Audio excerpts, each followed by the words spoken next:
15 years old. I met a young man. We dated throughout high school. He was going to the University of Washington while I had full ride scholarship offers to play volleyball at University of South Florida and Colorado State.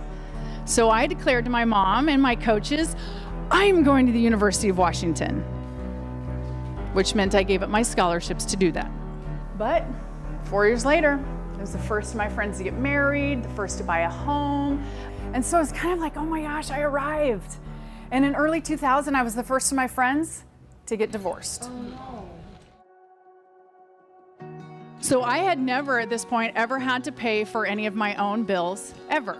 So I needed to go get what everybody called a real job. And the reason they called it that is because I have a Bachelor of Science in zoology. I own a financial planning firm. That makes sense. And that was over 19 years ago. I went on one job interview. And that one job interview, that gentleman who hired me became my business mentor, my business partner, eventually my husband, and the father of our 3 boys, Randy.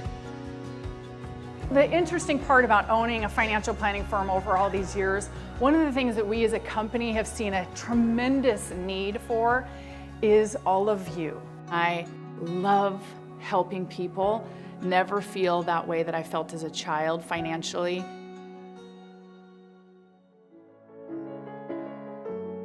My mom did what the majority of women will do. She handled it.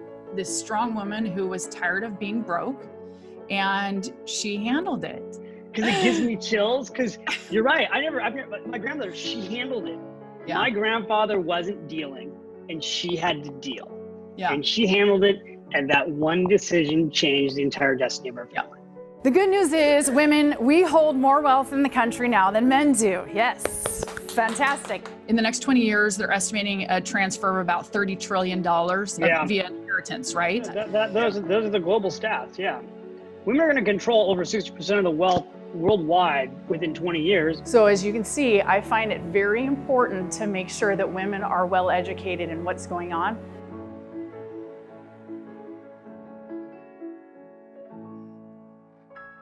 I know that there are thousands and millions of women who are just like my mom, who will give and give and give to the people that they love and cherish, and will often sacrifice themselves because of it. Facts are the facts. 80% of men die married, and 80% of women die single. So if you don't have a plan, your husband won't be around to see if it didn't work.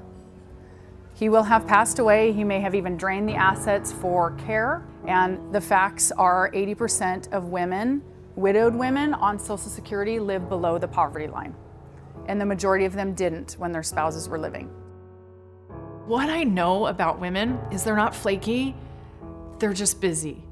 They're busy doing things that matter, because women will spend on average 15% of their working years caring for children, caring for ailing family members. You're likely going to be the last woman standing. That's why it's so vital for anyone, whether it be couples, singles, married widow, to be able to sit down and talk to somebody who has walked that journey over and over, and to know that what we did in our 30s, 40s, 50s, and 60s to build those assets are going to be there down the road.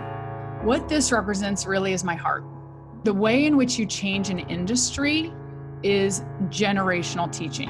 These events are about inspiring women to change.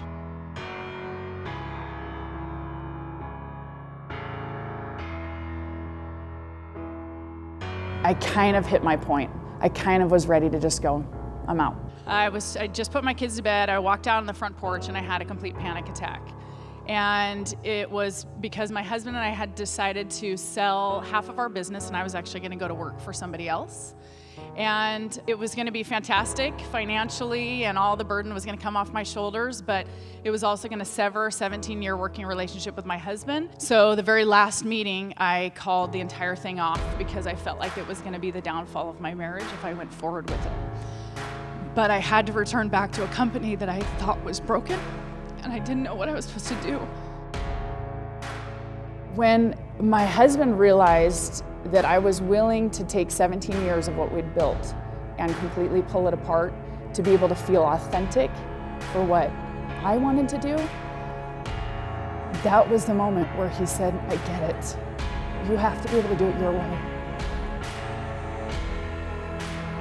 I had a new sense of purpose. I started to see that I could start to be in control of my financial future too. It's been the most amazing, amazing ride, and I can't even fathom what the next even year will be like for our business. I'm really excited.